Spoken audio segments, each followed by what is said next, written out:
Welcome to Between Two Ovaries, your go-to for all things women's health. A lot of people just say like, oh, my vagina. Yeah. And Yes. that's all not, of the above. That's not your vagina. No.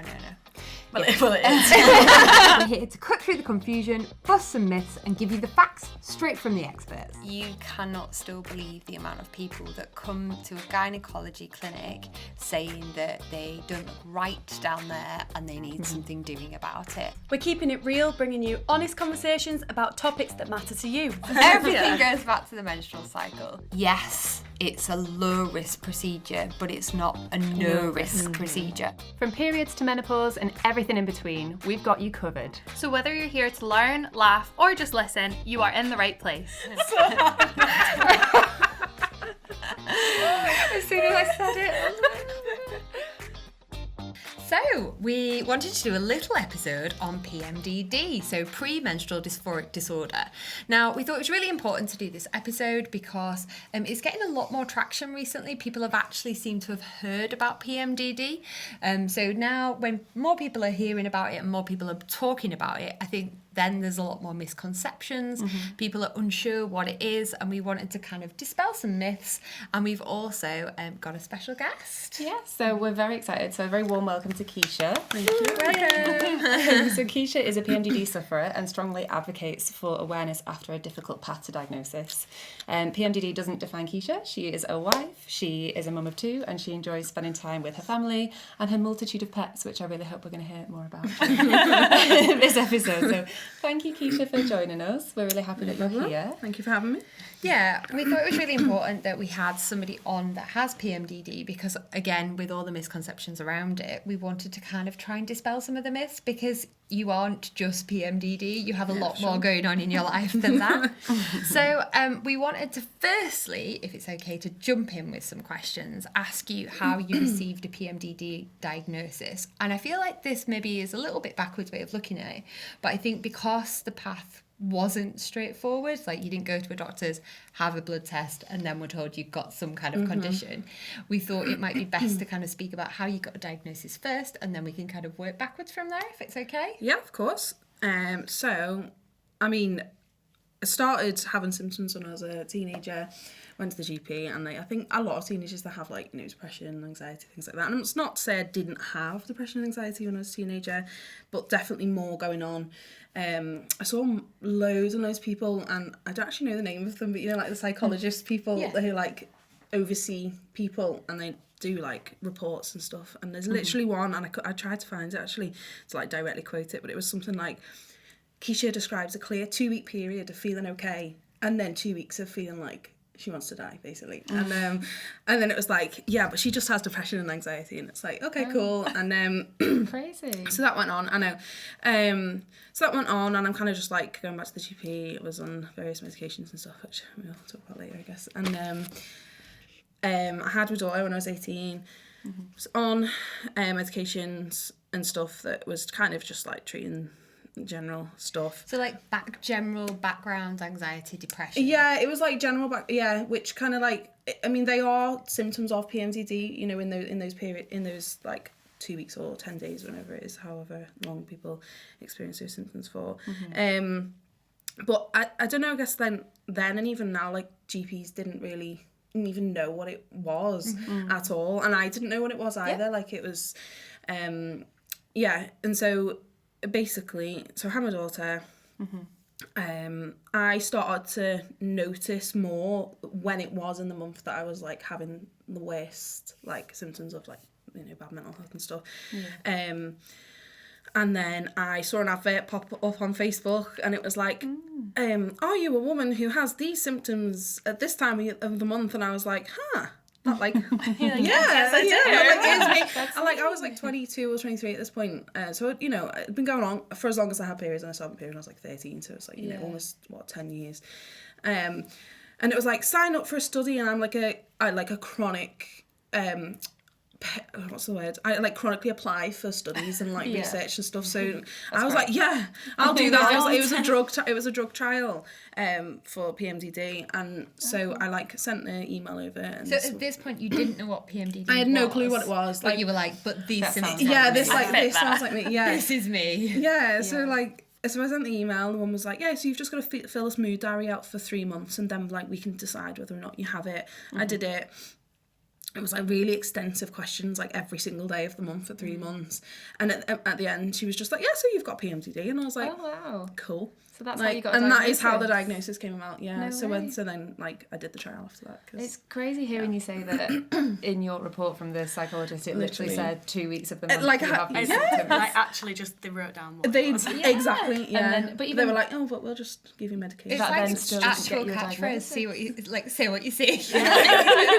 They've literally written it down, Yeah. and then it goes back. And had you as already well. been kind of keeping, because you said that you noticed a cycle to your, like a pattern to your symptoms, had you already been keeping a bit of a diary yourself? It Or- wasn't that I was keeping a diary of my moods, but I've always tracked my periods. Yeah. So it was just more that I was more self-aware, I think, Yeah. and just became a little bit more like, oh, okay, there is actually a pattern to this, rather Yeah. than it just being like, I don't know. Yeah. Yeah. Yeah. Wow. That's such an it interesting way wasn't- to get a diagnosis I know, as well, I isn't it? know. So I it's think you definitely did that work. Like you did Yeah. the work to Imagine get that that. advert can come. I might not even have one now. Yeah, it's Good job your amazing. phone was listening to you. I know. The one I know. time it comes in handy. She wasn't buying some random thing from Instagram. She was actually getting a medical It diagnosis. was like really late in the night as well. I think I was up with Freya or something, because she's, still slept like horrible at 3, and I was like, just on my phone scrolling, waiting for her to fall back to sleep, and I was like, oh yeah, apply for that at like 3 a.m. What was that? Just you might as. Can you tell us about the study? Did it help? So the study was a drug trial that was looking into it was like basically replacing something that people with PMDD don't have much of. When I don't know, it's like quite a long Like a deficiency, they're replacing It's like, something? so when your body, this is how I understand it, and this is Yeah. what was explained to me. When you like produce the progesterone, your body breaks it down into 2 things, and one of those things affects the emotions part of your brain, and the other one almost like counterbalances that one, and they should sort of be produced in equal amounts, but the one that counterbalances it doesn't in people with PMDD, and this drug was an artificial version of that, basically. Okay. Did it help with your symptoms? Well, no, but I actually had the placebo, which I found out like a year after the study. So I actually joined the study really selfishly thinking, I'm going to get, I can't remember how long it was that I was taking the medication. Let's say it was 3 months. I'm not entirely sure. I was like, I'm going to get 3 months of like nothing. This will work, and I'll be like great for 3 months, and I'm not going to have the symptoms, rather than being like, I'm furthering the, thing. That is, I think, I don't think valid. there's anyone that altruistically really goes in thinking, Do you know what I don't often mind getting a do placebo. though? Like Oh, I do you? often do, yeah. Often with studies and stuff that I've done, I'm like, oh, this will be better for like people in the further down, Yeah. and like. But you also do kind of want to try the drug that's For sure. potentially going to help you Yeah. symptoms, right? Yeah.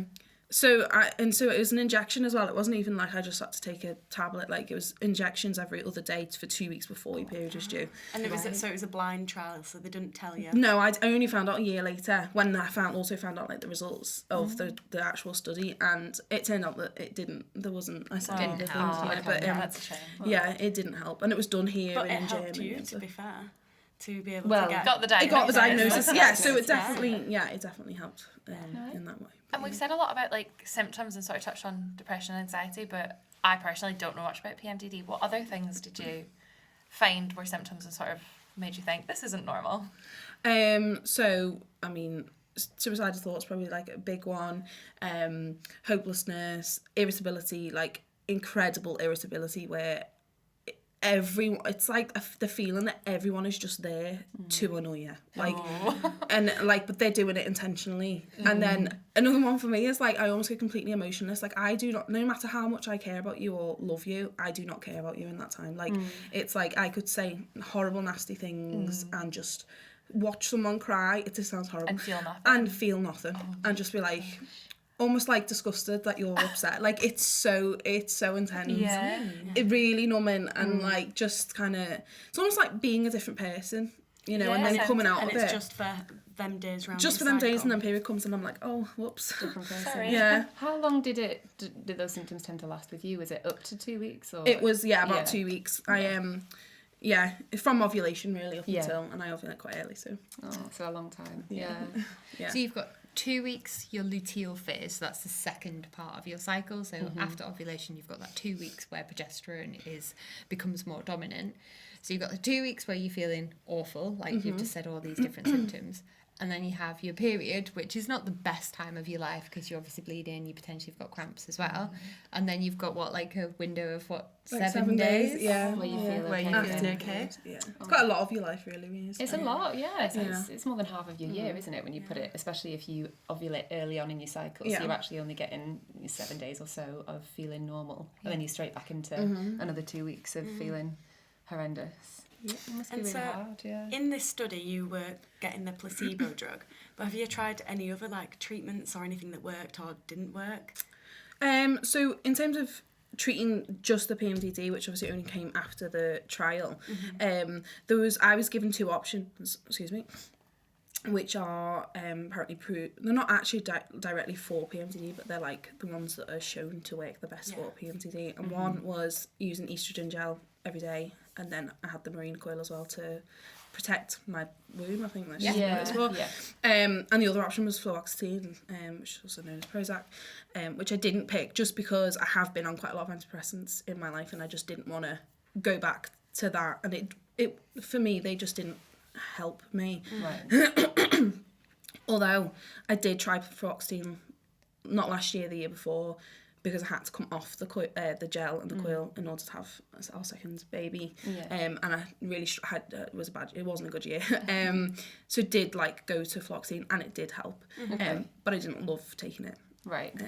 And did you find that the estrogen gel and the marina coil Amazing. helped? It Amazing. did help you symptoms. Completely got rid of it all. Oh, Yeah. really good. Like, okay. I can't wait to get it back. And had you tried any other things prior to that? Because a lot of the time with, not just with PMDD, but with kind of any kind of gynae condition where you can treat with hormones, it's a real trial and error approach until you find something that works. Was that the first thing you tried, or had you tried other things as well? First thing that I'd tried with a medical professional, knowing what it was. Yeah. You know, like Can I just take back one step there?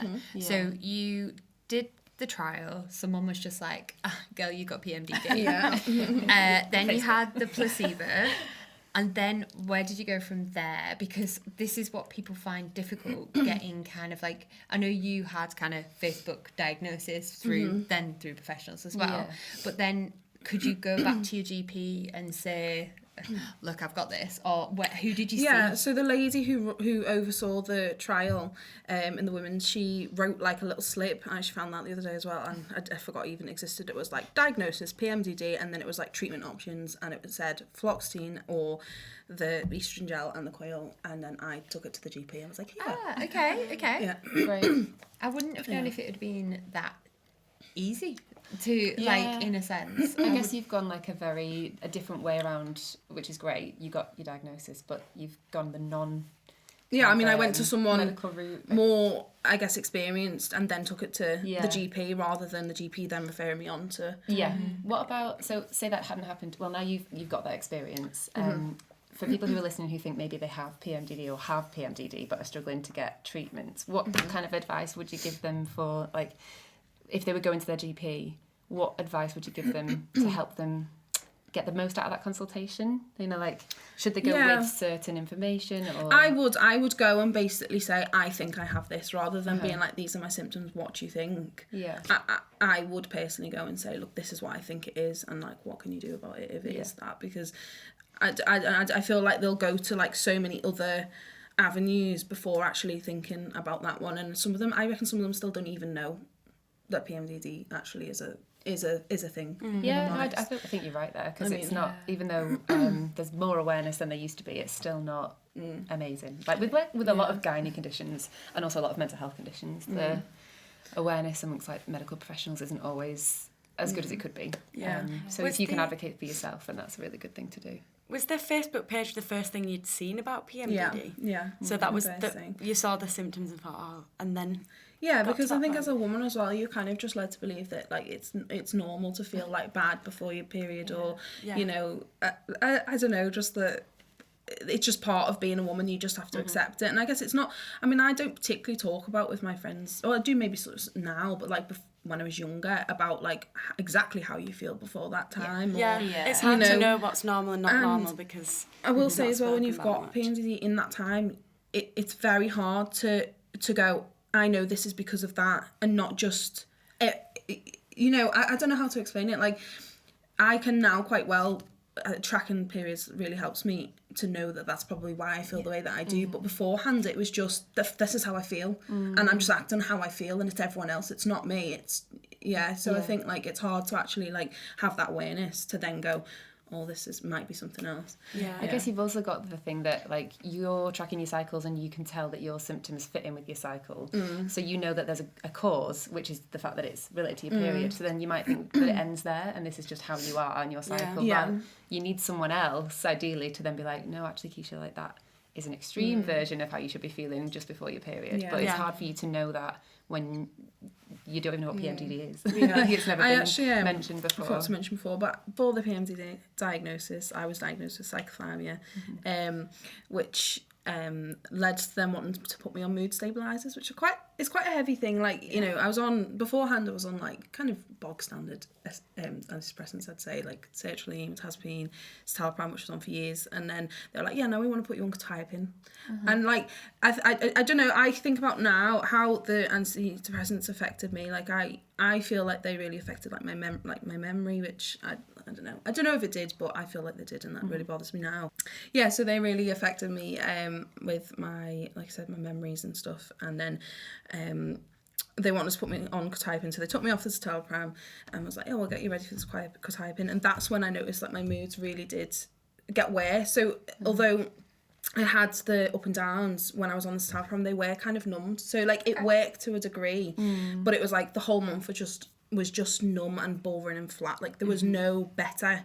It was just grey, like all of it. Even though it might have handled some of the symptoms, it's exactly just, like it really. You don't want to just live your life like that. But it was only because I breastfed my daughter, and it was only when I stopped breastfeeding her, they were like, now we can put you on something more intense. That when I came off this citalopram, that's when my PMDD symptoms went up, and I went, oh no, this is like awful. Saw the Facebook study, and then was like, okay. But it's like, if I hadn't seen that, I might still be on flipping quetiapine. Well, it's hard as well, because if you're given a diagnosis, then you will have thought, right, okay, this is what's causing that, and I can only do things to handle that. And sometimes it could stop you from kind of looking to see if there's anything else that might be causing it. So I mean, it's sort of slightly relieving your symptoms, but then giving you, you know, rather than you having something that would be a specific treatment for PMDD, so it would treat the time of the month when your symptoms are bad, but then the other times you're fine, you were having something that was kind of suppressing your symptoms and your mood the entire time. Which isn't the case for some people, because some people just find that actually they're really helpful to go on like an SSRI, an antidepressant, will help them, and they will be just much better all of the time. So that is a treatment that is widely used, but you don't want to look back and be like, oh no, my whole life was dulled. Because if that's how they made you feel. When you say that it was dulled and some of the symptoms were better, what symptoms were better? It's just like everything wasn't as intense. I feel like it maybe took it down from like extreme to like just manageable, you know, like it was not great, but it just wasn't good. Like that's the kind of the way. So when you were saying that you were kind of thinking about kind of self-harm, suicide, that kind of stuff, that would be less intense, or it would just be that you wouldn't feel as kind of as much rage, or you wouldn't feel as much. Just all of it. I'd say all of it was just less than not being treated.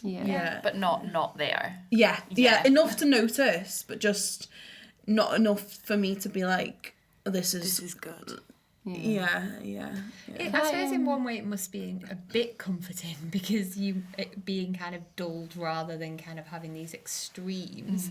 Would that be a bit better? I don't know. Well, I guess if you don't know there is a better option, then but knowing now that there was a better option, and I was on citalopram for like 5 years, you know, that's quite a lot of my life. Was, you know, now I get a bit angry that it wasn't noticed sooner, and actually I could have enjoyed like my daughter's younger years better than I did, you know. That's But it laughably was noticed sooner. Quite a lot sooner as well, you know, like intensely, like with this is for 2 weeks of every month. Like it just I wish I could have found it, because honestly it just I think there definitely needs to be more out there about it, because there could be a lot of people that are in the same position as you were and still don't know what PMDD is, haven't heard of it, don't think that that's an option as to what could be causing them to feel like that.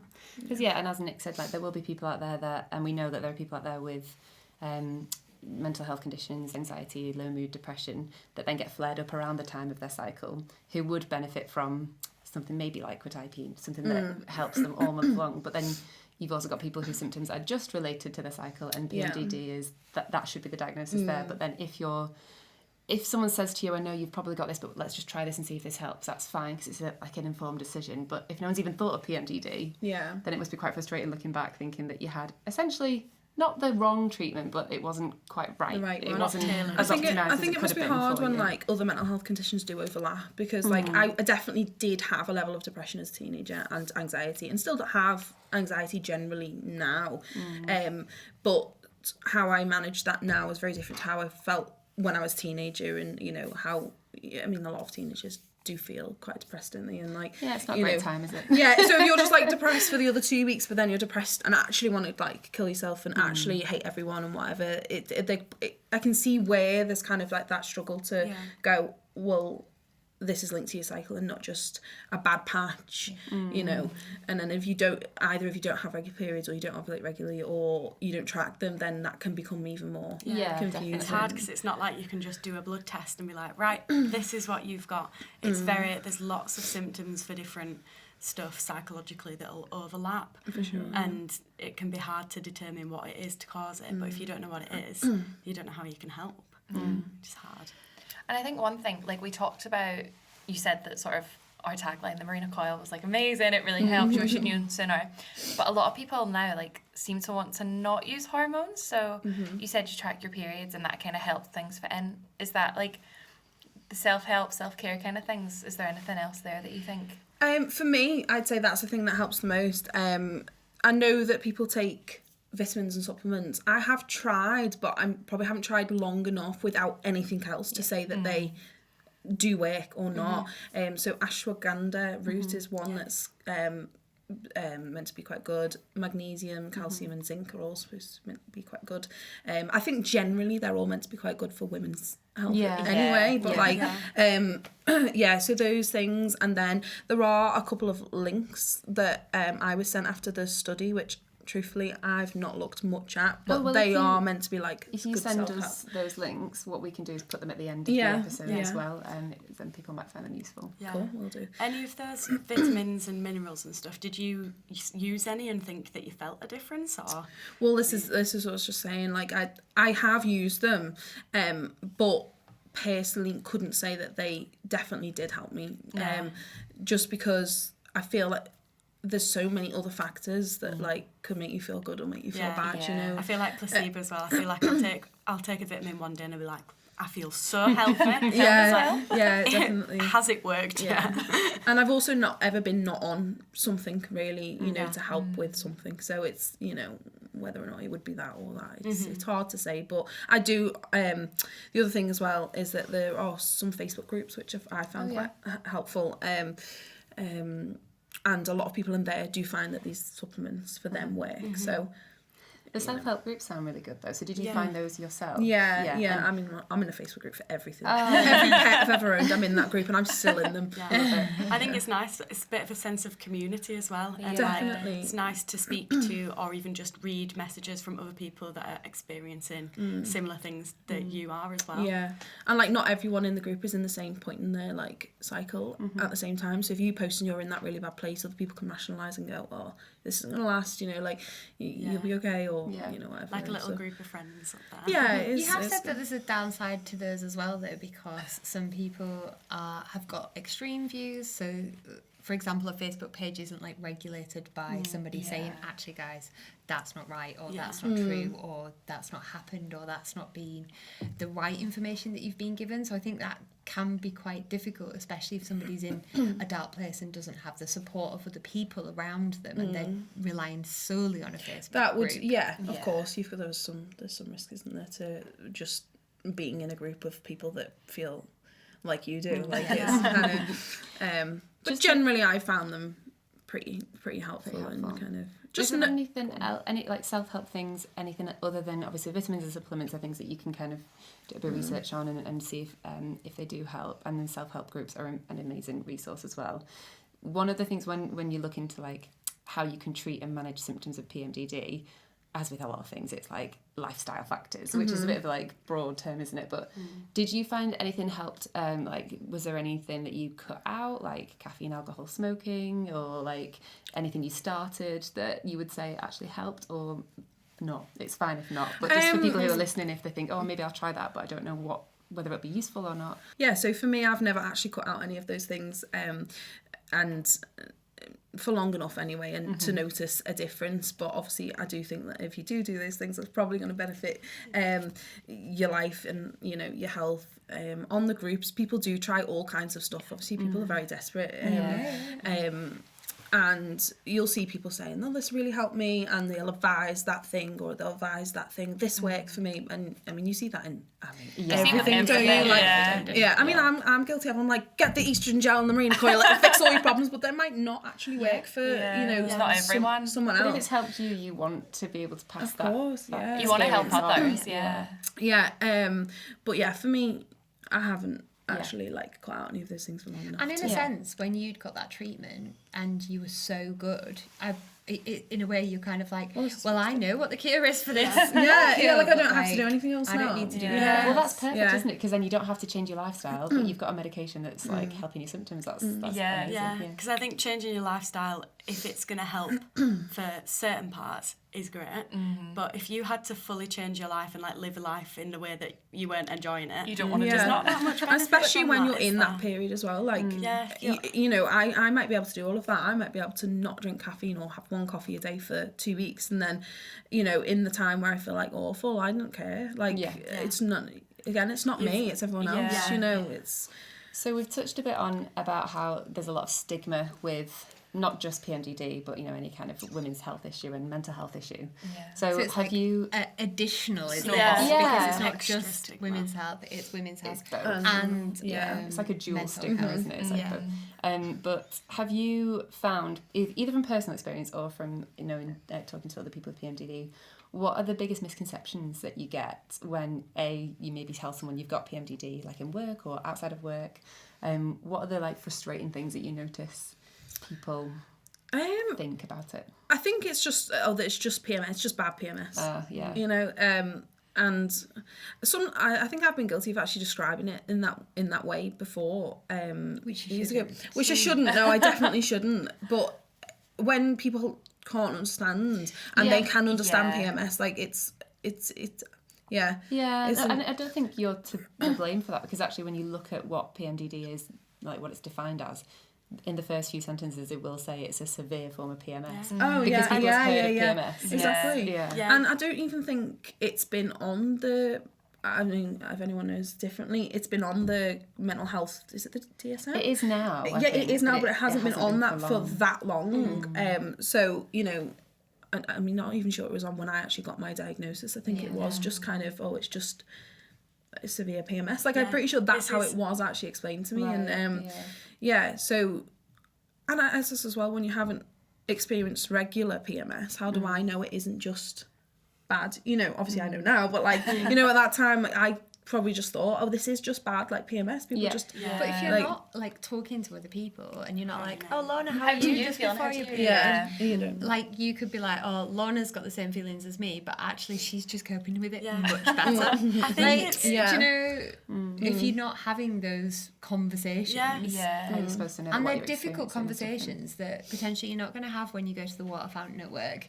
Yeah. How are you? How are you just before your period? Do you feel a bit rubbish for a few hours, or is it like for 2 weeks? Yeah. Like, I think Do you know what's wild though? I actually speak to more people who say, I actually feel like that, than I don't. Like, there are more women that I know that say to me, I just thought that was, you know, I'll say how I feel or whatever in that period, and they go, like, I feel like that, and I'm like, well, you might have PMDD then, and like, you know, I don't know, It goes back to the whole education as well. Like, we are going to do an episode about education, Menstrual health. about education, mental health, but really there isn't a lot of education out there about what's not right. Yeah. A lot of Yeah. the time you'll be told you're going to get a period and that's kind of it. But there's not a lot out there about what isn't right, whether it be like pain at a certain level or the way that you're feeling at a certain level. You don't know what's normal and what's not normal because you don't know any different. Yeah. So it's hard to like realise Yeah. that if something's wrong. And I guess you can't really, well, it's not great, and this is why we're doing this episode and why we're really great, that we're happy that you're here to talk about your experience, but we can't really blame people for not knowing what PMDD is. We can blame certain people, like medical professionals, but we can't blame the general public because they've never really been told. Like, we don't get told about it in schools, Yeah, we you don't don't even get know about exposed to it. Yeah. If you might have the condition, so I bet that is really frustrating to like have to explain to people what PMDD actually is when they have no understanding of it at all, or you think it's just like, oh yeah, it's just a women's health problem, it's not a big deal. When you said them saying, oh, it's just bad PMS, that's exactly what Vicky Pattison said on her interview as well. That people say it's just bad PMS, and they don't It's know not. It's like quite understand. It's a totally different diagnosis. It's quite interesting is the documentary that she did. Was it on Channel? It might be in Channel 4. I'm not entirely sure. Actually. watched I it probably on need to TV. check my facts about that. But she did do an interview, and it was in the lead up to her wedding, and it showed that she was like, she's so excited, she's getting married, and then just within kind of a 24-48 hour window,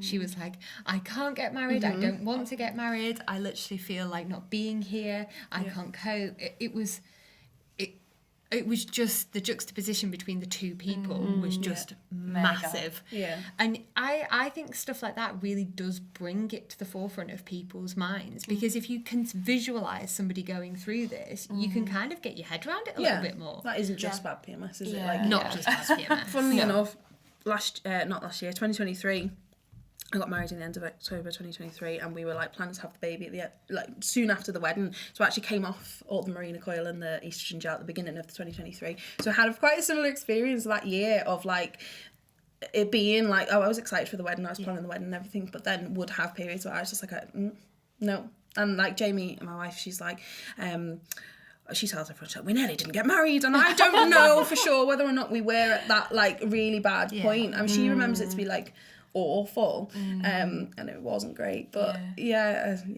That's a really good example, because we were going to ask you as well about how it kind of affects your day-to-day life, because we know, and you've talked about, there are some like psychological, some physical symptoms that affect you, but then obviously that can affect people around you as well. Sure. So how has it affected your day-to-day life and your relationships and that kind of for me, it probably most has affected my romantic relationships.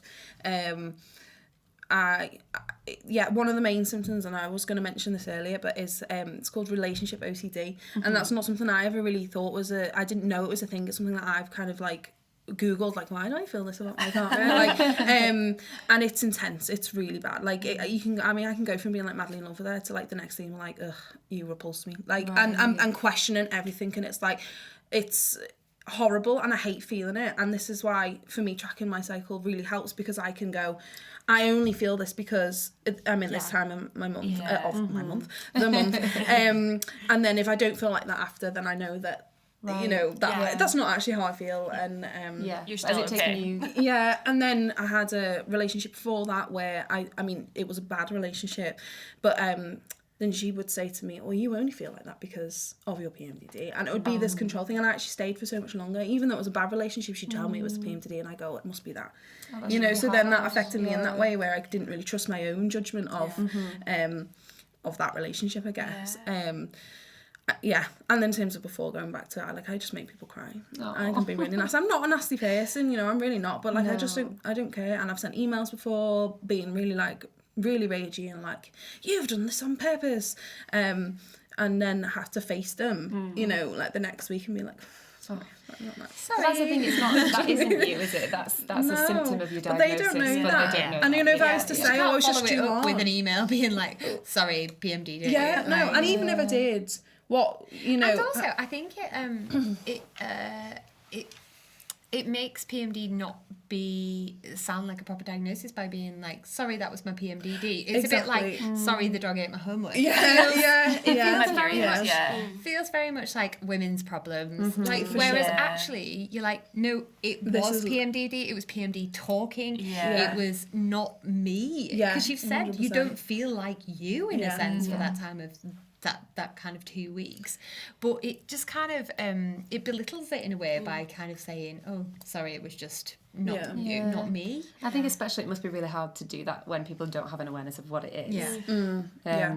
Because how did you find it in work? Did you have any problems with it? Because I know that now, recently, I think there are like workplace adjustments that should be and have to be made for people who have PMDD, but I don't know how well that actually is rolled out or even heard of. I guess. Well, I guess I've been kind of looking at actually, like, I mean, I got my diagnosis when I was like 22, and up until then I'd been like self-employed and just kind of, or had the odd job. I hadn't really had like, I'd say like a proper adult job sort of thing.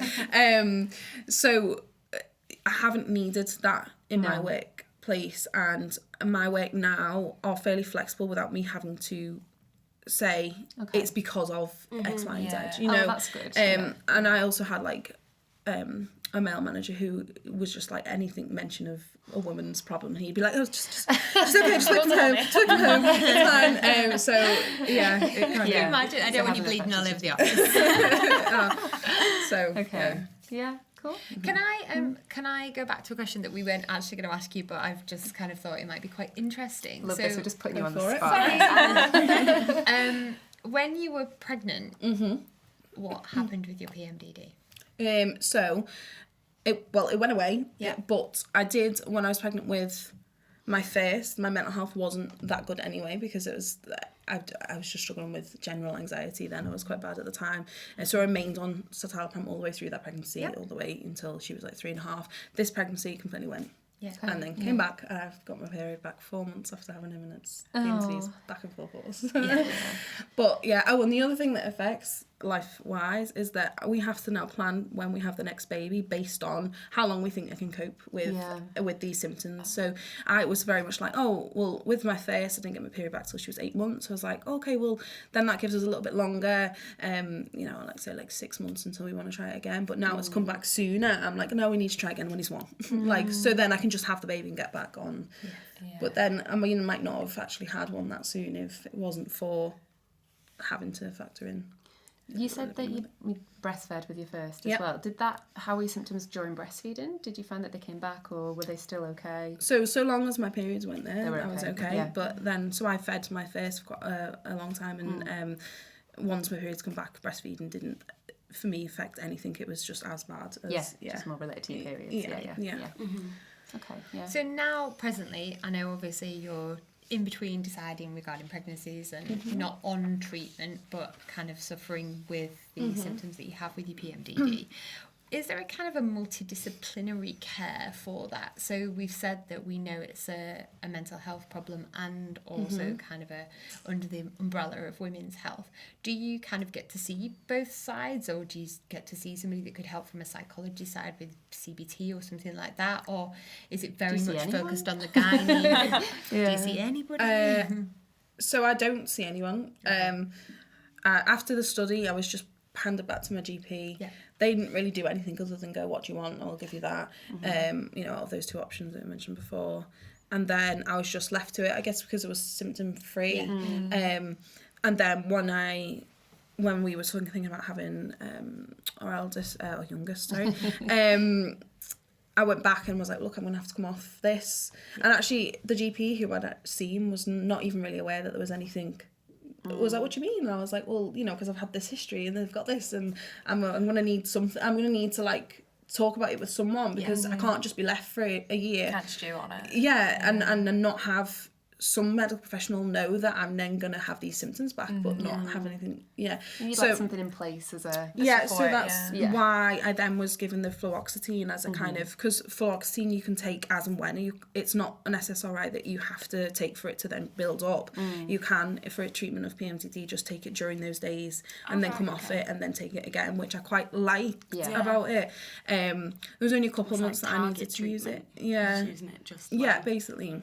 And did it help when you? It did help the symptoms, but it had other symptoms that, like other side effects that I didn't like. Yeah. You preferred being on the coil? Yeah, for sure. Did you ever just have the coil, or was it always the coil and the estrogen? So it's actually the estrogen that treats the symptoms, not the coil.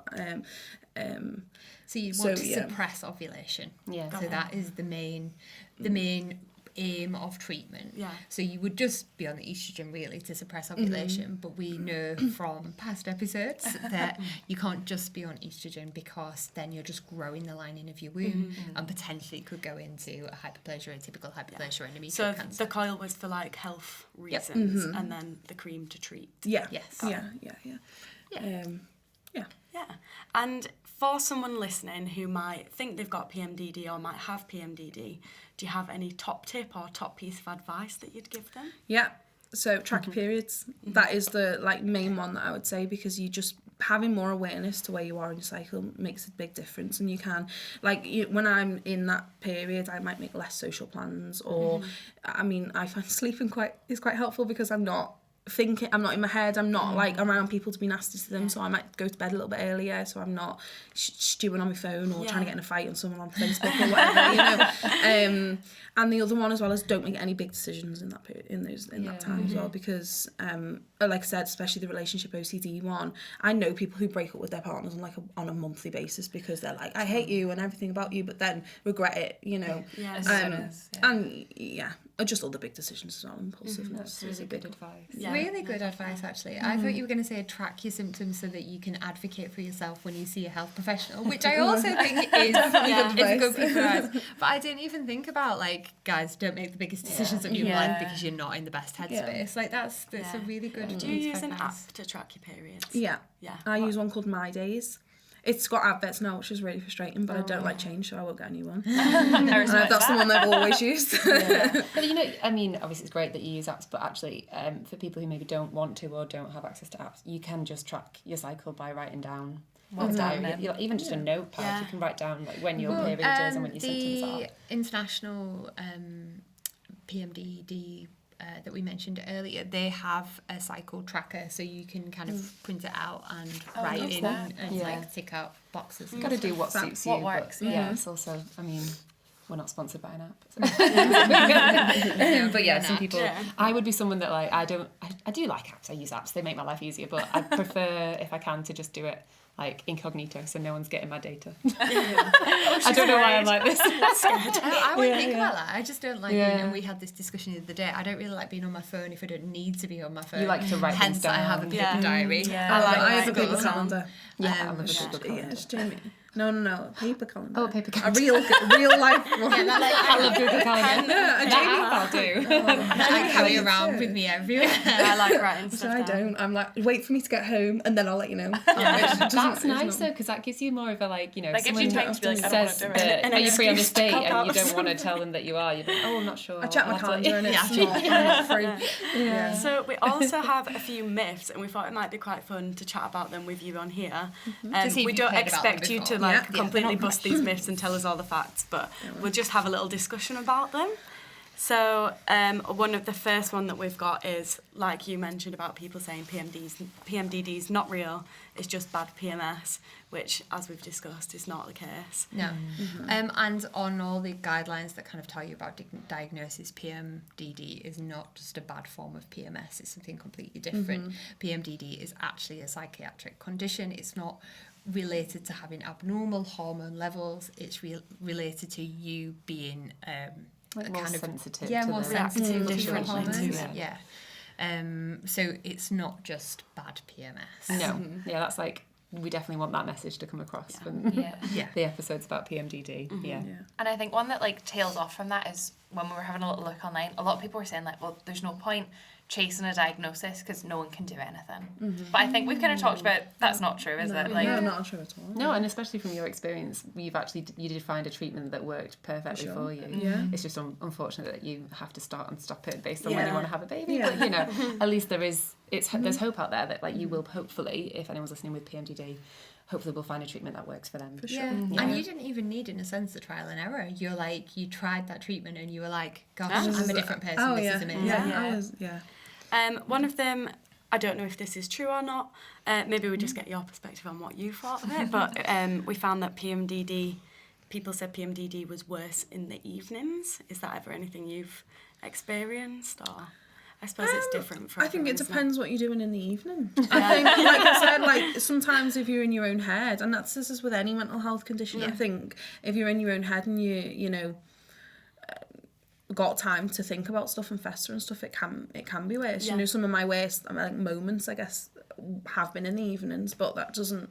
I wouldn't say that it was because it was evening. I think it just depends what happens. Maybe you just know. less. If I pick a less fight with Jamie in the distractions. evening, then I can spiral really badly and, you know, get into like such a state. And whereas in other time of the month, then I might not have done that. But that's just because we argued in the evening, you know. It's, for me, it doesn't make a difference. Yeah. But.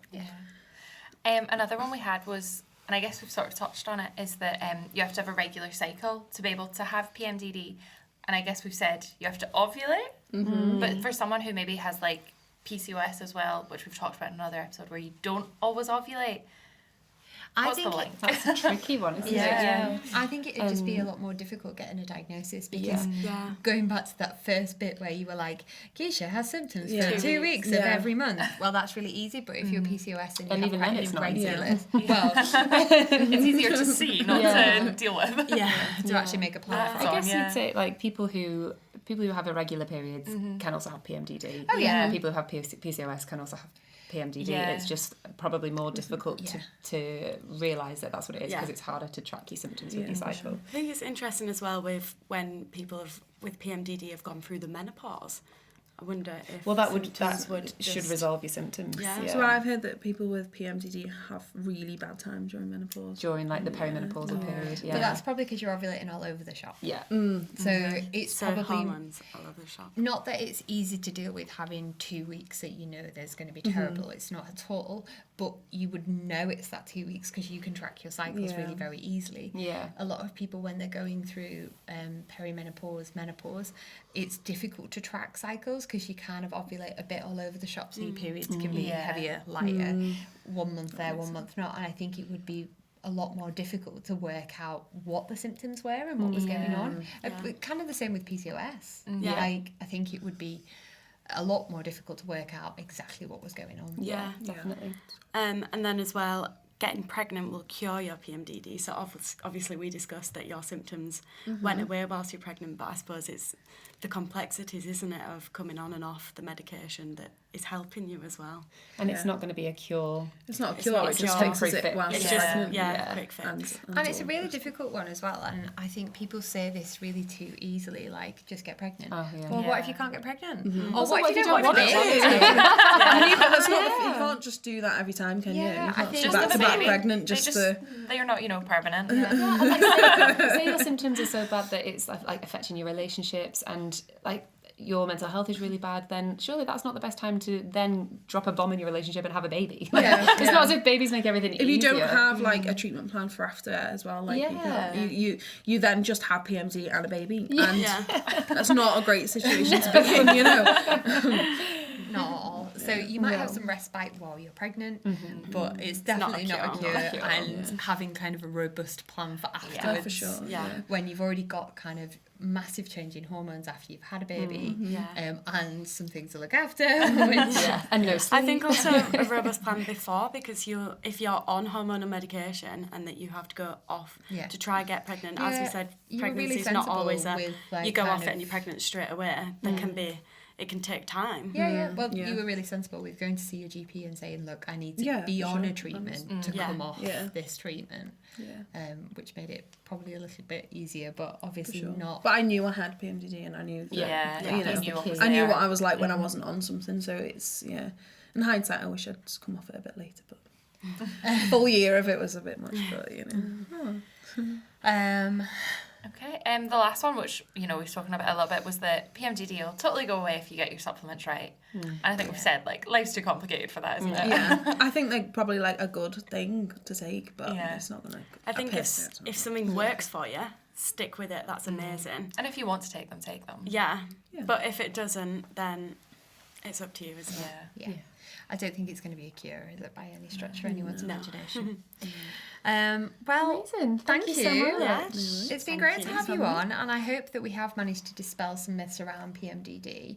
And I think we've given kind of a broad overview of what it is, how it can be treated, how there is hope, and it's not kind of this is the end of the world. You know, we can think about it.